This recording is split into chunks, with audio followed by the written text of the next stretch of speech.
उमापद बर्मन तै अन्जलि Burman charitable trust नि साथार मुंबाय साया सुगिया नुखुंनि फरायनाय तै उक्ति गोनां फरायनाय रखनो रां रिनि सुबा सरमानि कायसा पान्दानि बिसिति जगालि जाखातिनि आगरतलनि मुक्तता परिचर्याबो पान्दावा नारायणनि मानजानिखा आगिनि मन्त्री अख्रा मानिक सरकार तै कुबनि जोजा आदौरक हदा हामग्राय सांबतां खलायमानि बोसोर करक न चुबाना नां आकक नतै खसालाखिया पान्दावो সাধারণ কাজ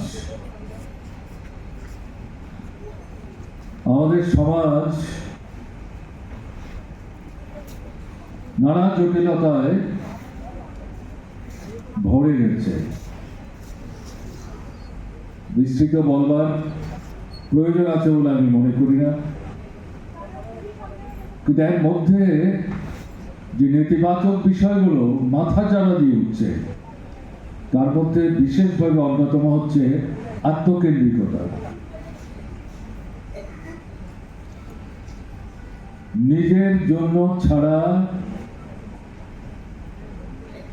অন্যদের জন্য ভাববার, চিন্তা করবার, পাশে দাঁড়িয়ে সাহায্য করবার যে চিন্তা,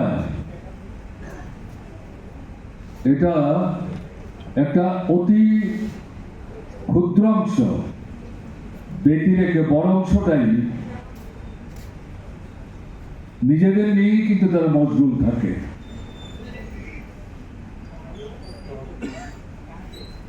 এই ট্রাস্ট,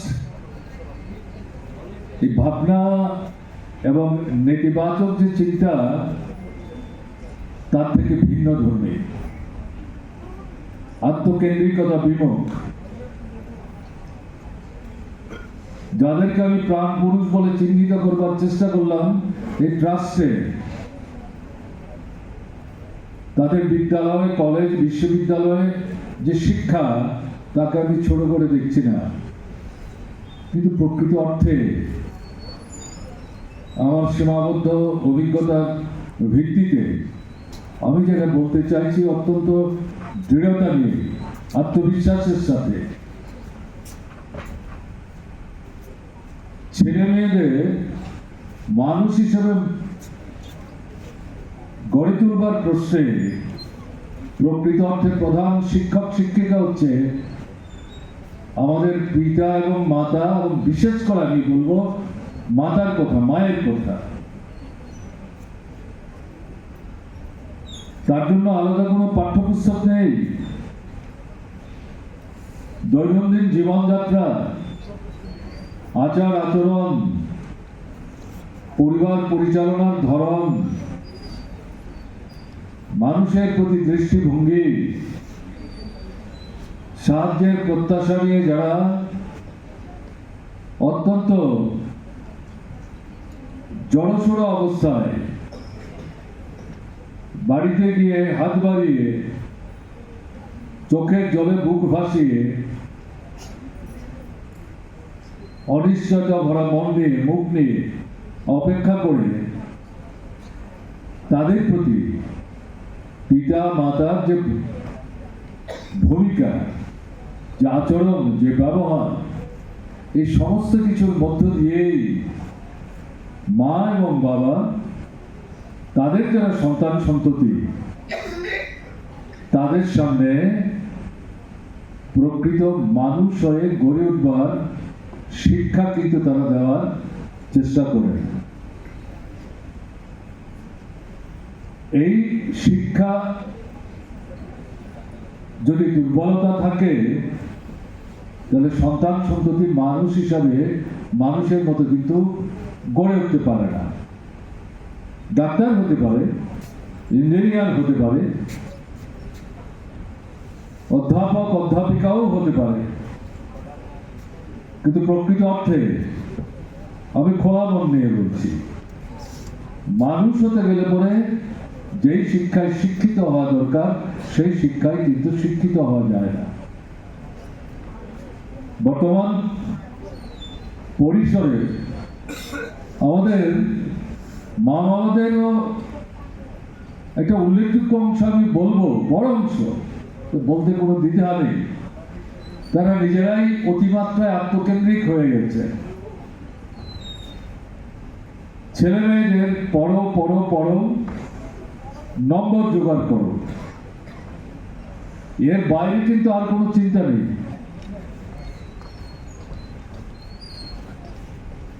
এবং যে বিদ্যালয়ে এই ছেলেরা মেয়েরা ভর্তি হয়ে পড়াশোনা করছে, বিদ্যালয়টা কেমন চলছে, পড়াশোনা আদৌ হচ্ছে কিনা, মাস্টারমশাইরা প্রকৃত অর্থে আন্তরিকতা নিয়ে যে বিদ্যালয়ে তারা নিজেদের ছেলে মেয়েদের পাঠালেন তাদের যত্ন আত্মি করছে কিনা, সেই বিষয়টাও কিন্তু সেভাবে গভীরে গিয়ে আমাদের বর্তমান সময়ের অভিভাবকদের বড় অংশ দেখভাল করছেন, এটা বলা যাবে না। আমি আমার দৈনন্দিন অভিজ্ঞতা চাক্ষুষ করার মধ্য দিয়ে এ কথা বলতে বাধ্য হচ্ছি। পরিস্থিতি চলবে, আমরা চলতে দিতে পারি। পুরুষোত্তম রায় বর্মনরা এবার 90 জনের মতো ছেলে মেয়েকে সাহায্য করেছে, বিশাল সংখ্যা, দারুণ ঘটনা। তাদেরকে সহায়তা করার প্রশ্নে পাশে দাঁড়িয়ে আরো দুটো পরিবার তারাও হাত বাড়িয়ে দিয়েছেন, আমি সবাইকে ধন্যবাদ জানাচ্ছি। কিন্তু এভাবে তো নিরক্ষরতা অশিক্ষার অন্ধকার থেকে দেশকে মুক্ত করা যাবে না। স্বাধীনতার স্বপ্ন তো স্বপ্নই থেকে যাবে, এর থেকে বেরোতে হবে আমাদের। কেন এই জিনিস চলবে? এই যে বর্তমান ব্যবস্থাটা আঘাতে আঘাতে এটাকে জর্জরিত করে এর থেকে মুক্তির আস্বাদ আমাদের নিয়েই কিন্তু নূতন ভারত গড়ার, নূতন করে স্বপ্ন দেখার সময় এসে উপস্থিত হয়েছে। এই চেতনায় যদি নবীন প্রজন্মের ছেলে মেয়েদেরকে আমরা তৈরি করতে না পারি তাহলে কিন্তু অসুবিধা হয়ে যাবে। আজকে যে 90 জন ছেলে মেয়ে, তার মধ্যে প্রায় 70-75 জনই ইতিমধ্যে তারা এসেছেন, সাহায্য তাদেরকে যা দেওয়ার সেটা তারা হাতে তুলে নিয়েছেন। আমি তাদের উদ্দেশ্যে বিশেষ করে বলবো, আত্মসন্তুষ্টিতে ভুগলে চলবে না। তাদেরকে তারা যে সুযোগটা এই ট্রাস্টের মতো প্রতিষ্ঠানগুলো সাহায্যের হাত বাড়িয়ে দেওয়ার সুবাদে তারা পাচ্ছেন, এটা করে গিয়ে তারা হয়তো তাদের উচ্চশিক্ষার যে সীমানা সেটা অতিক্রম করতে সক্ষম হবেন। কিন্তু আরো যে লক্ষ লক্ষ কোটি কোটি ছেলে মেয়ে আছে তাদেরকে সাহায্যের হাতকে বাড়িয়ে দেবে, দায়িত্ব হচ্ছে রাষ্ট্রের। এটাই আমাদের স্বাধীনতার স্বপ্ন। নূতন করে আমাদের ভারতবর্ষকে গড়ে তোলবার জন্য স্বপ্ন দেখতে হবে, এই স্বপ্ন নূতন ছেলে মেয়েদের দেখতে হবে। আমি তাদের উদ্দেশ্যে বিশেষ করে বলবো, এই সাহায্য শুধু পাস করার জন্য না, এই সাহায্য মানুষের মতো মানুষ হওয়ার জন্য। এই সাহায্য তোমরা নিজেরা মানুষ হিসাবে অন্যদের পাশে দাঁড়িয়ে তারাও যাতে মানুষের মতো বেঁচে পড়তে উঠতে পারে তাদের সাহায্য করার জন্য ভূমিকা নিতে হবে। এবং সেই ভূমিকা কি, আমাদের দেশের যে বর্তমান ব্যবস্থাটা এটাকে উল্টে পাল্টে ফেলতে হবে, নূতন করে তৈরি করতে হবে। অনাথ থাকবে না, অবদার থাকবে না, বেকারি থাকবে না, অশিক্ষা থাকবে না, ভূমিহীন থাকবে না, গৃহহীন থাকবে না, বস্ত্রহীন থাকবে না, অসুস্থ চিকিৎসা হবে না, এটা থাকবে না।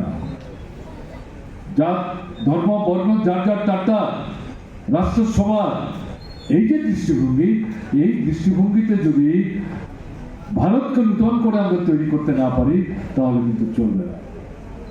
তাই আমি বিশেষ করে যেটা বলবো, একদিকে আমাদের অভিভাবক যারা, তাদেরকে তাদের নিজেদের ছেলে মেয়েদেরকে প্রকৃত শিক্ষক হিসাবে মানুষের মতো মানুষ যাতে তারা গড়ে হয়ে উঠতে পারে তার জন্য গৃহ শিক্ষার ব্যবস্থা করবেন নিজেদের আচার আচরণ দৃষ্টিভঙ্গির মধ্য দিয়ে।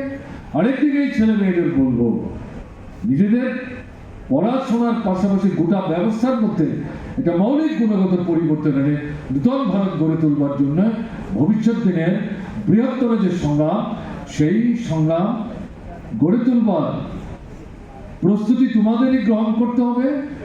অসংখ্য মানুষকে তাতে সমবেত করতে হবে। এটা 2-4জন মানুষের কাজ না। এই সংগ্রামটা যদি আমরা করতে না পারি তাহলে পরে কিন্তু ভারত আবার জগৎ সভায় শ্রেষ্ঠ আসন হবে। এই তো কবির কবিতার মধ্যেই লেখা থাকবে। এখান থেকে আমাদের বেরোতে হবে। তার জন্যে আমার মনে হয়েছে আজকে এখানে দাঁড়িয়ে এই কথাগুলো বোধহয় বলা অপ্রাসঙ্গিক হবে না।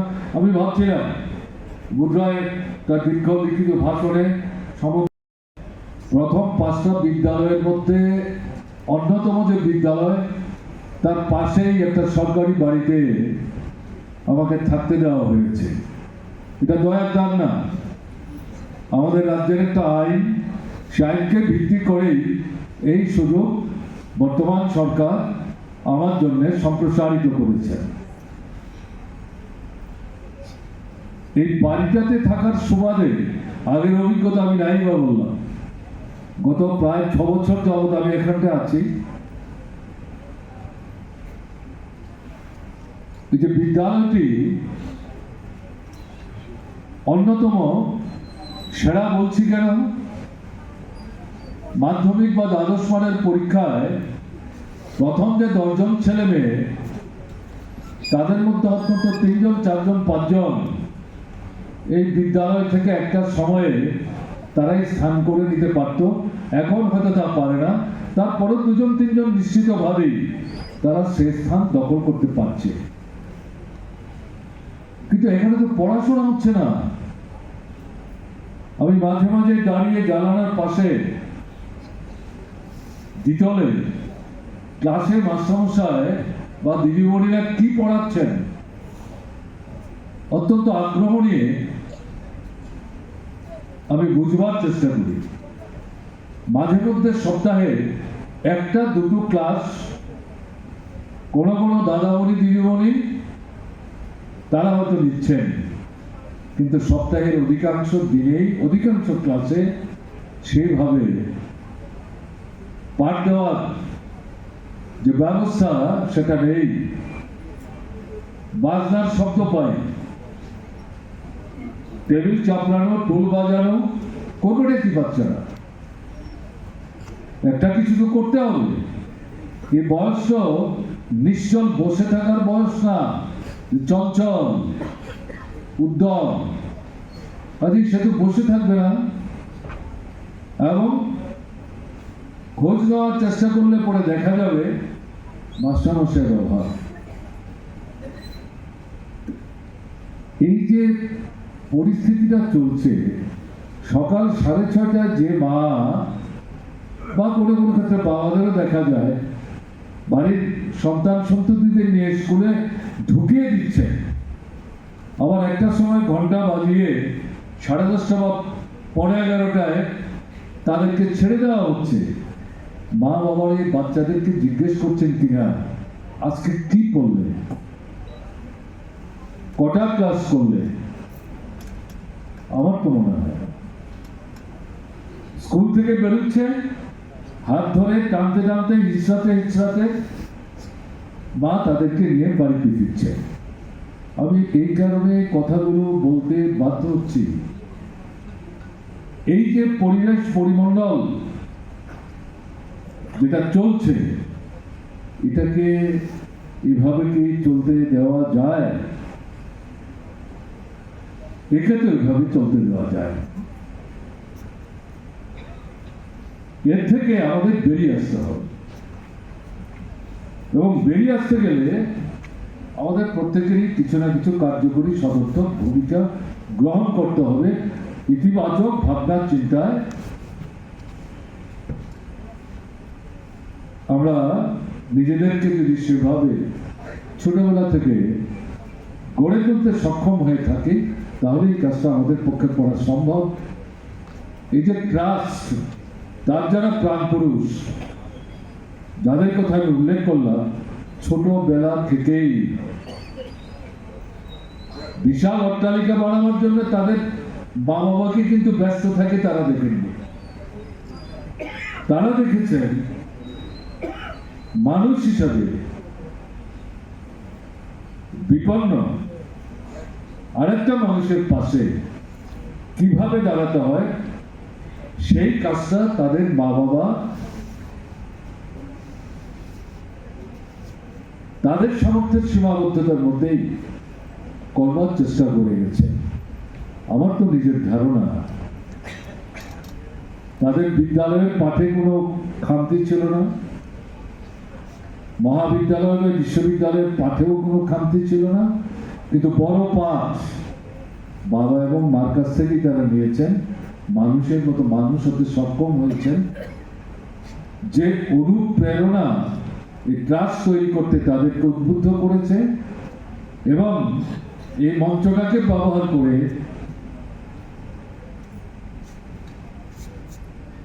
স্বল্প সংখ্যক হল প্রত্যাশী প্রয়োজনীয় যে সাহায্যটা যাদের দরকার তাদের পাশে দাঁড়িয়ে তারা একটা ভূমিকা নেওয়ার চেষ্টা করছেন। কাজেই এই জায়গাটাতে মা বাবাদের উদ্দেশ্যে বিনীত আবেদন, আমি অভিযোগ বলছি না, এটা প্রয়োজন, সময়ের চাহিদা। আগরতলা শহরে বয়স্ক মানুষ যারা তাদের জন্য প্রচুর আবাস তৈরি হয়েছে এবং এই বর্মন ভ্রাতারা তারাও এরকম একটা আবাস চালায়, নাম তার সান্ধ্যে, সেটা দুবার তিনবার দেখতে যাওয়ার মধ্য দিয়ে যাদেরকে আমি দেখেছি তাদের সঙ্গে আমি প্রত্যক্ষভাবে কথাবার্তা বলবার সুযোগ নিয়েছি। এরকম আরো গোটা 2 দিনের বাড়িতে আমি গেছি, দেখেছি। খোঁজ নিয়ে পরে দেখা যাচ্ছে ছেলে ডাক্তার অথবা ইঞ্জিনিয়ার, বড় বাড়িঘর আছে, কুকুর বেড়ানো পালন করে। তাহলে মাকে কেন এরকম নিবাসে পাঠাতে হচ্ছে এবং খবর নিয়মিতভাবে নেওয়া হয়, এটাও ঘটনা না।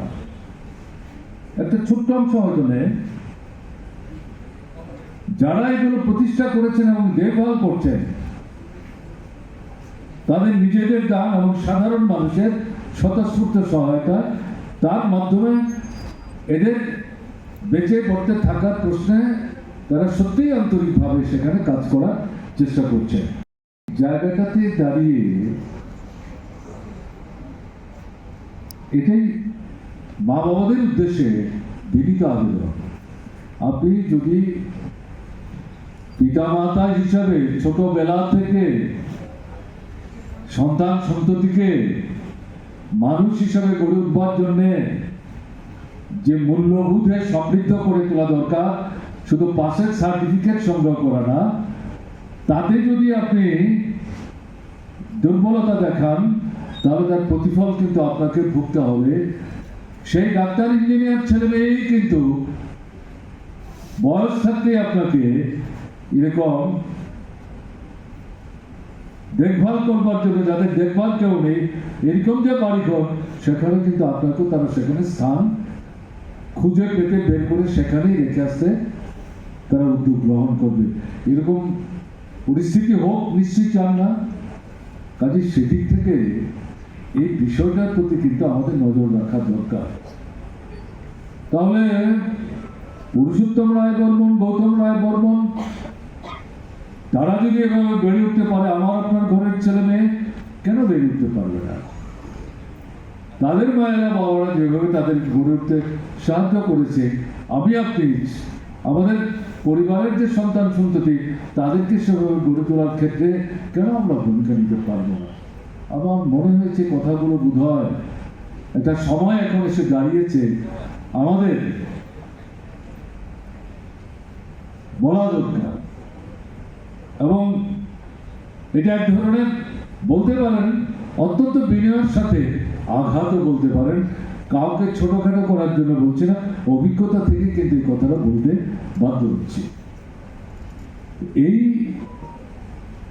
প্রেক্ষাপটেই আমি যেটা বলবো, এই ট্রাস্টের পক্ষ থেকে এই গরিব ঘরের ছেলে মেয়েদের যে সাহায্য তারা করছেন তাদের একটা দারুণ কাজ করছেন, কিন্তু আমার উল্টো দিক থেকে প্রশ্ন, এটা করতে হবে কেন? আমাদের স্বাধীনতার বয়সটা এখন 80, 79 শেষ করে গতকাল আমরা কিন্তু 80-তে পদার্পণ করেছি। এমন তো আমার কথা ছিল না। আমাদের যে স্বাধীনতার সংগ্রাম, এটা শুধু ব্রিটিশ তাড়ানোর সংগ্রাম না। ব্রিটিশ যাবে, আমাদের দেশ মাটির তলায় অফুরান সম্পদ আছে, উপরে মানব শক্তি। মহাচীনের পর ভারতবর্ষের মতো এত বিরাট সংখ্যক মানুষ পৃথিবীর আর কটা দেশে আছে? আমার তো ধারণা বর্তমান সময়ে এমনকি জনসংখ্যার দিক থেকে মহাচীনকেও ভারতবর্ষ ছাড়িয়ে গেছে, ছাপিয়ে গেছে। এই যে দুটো শক্তি, প্রাকৃতিক সম্পদ এবং মানব সম্পদ, এই দুটো শক্তির সমাহারে নূতন ভারত গড়ে তুলবার যে স্বপ্ন, স্বাধীনতার সংগ্রামে এটা কিন্তু লুকায়িত ছিল। খাদ্য, বস্ত্র, বাসস্থান, শিক্ষা, স্বাস্থ্য, অনাহার, অর্ধাহার, এর থেকে মুক্তি, ধর্ম যার যার, রাষ্ট্র সবার, কথা বলার অধিকার, মতামত ব্যক্ত করার অধিকার, সমালোচনা করার অধিকার, ভালো মন্দ বিচার করে নিজের যে ভাবনা, চিন্তার চেতনা, তাতে মানুষকে চিন্তা চেতনার দিক থেকে সমৃদ্ধ হতে বিনয়ের সাথে সাহায্য করার যে প্রয়াস, এটা একটা অধিকার। এই সমস্ত নিয়ে স্বাধীন ভারতবর্ষ, নূতন ভারতবর্ষ হবে। 80 বছরে আমরা পদার্পণ করলাম, আমাদের দেশের 30 থেকে 32 কোটি মানুষ নিরক্ষর, নাম লিখতে পারে না। বেকারে বেকারে আমাদের দেশ ছেয়ে গেছে। জায়গা নেই, জমি নেই, মাথা গুজবার ঠাঁই নেই, লজ্জা নিবারণের কাপড় নেই, অসুস্থ হলে পর সেভাবে চিকিৎসার ব্যবস্থা নেই, ওষুধ কিংবা পয়সা নেই। জাত, ধর্ম, বর্ণ, সম্প্রদায়ের নিরিখে ভেদাভেদ এক থেকে অপরকে বিচ্ছিন্ন করে দিচ্ছে। সমস্যা পীড়িত মানুষ নিজেদের মধ্যে ভাব বিনিময়ের মধ্য দিয়ে ঐক্যবদ্ধ হয়ে এর থেকে মুক্তির পথ কি, এটা যে ভাবা, চিন্তা করা, সে পথ যে বের করা, এটা করবার জন্য যে একটা গণতান্ত্রিক পরিমণ্ডল দরকার, সেটাও আঘাতে আঘাতে জর্জরিত।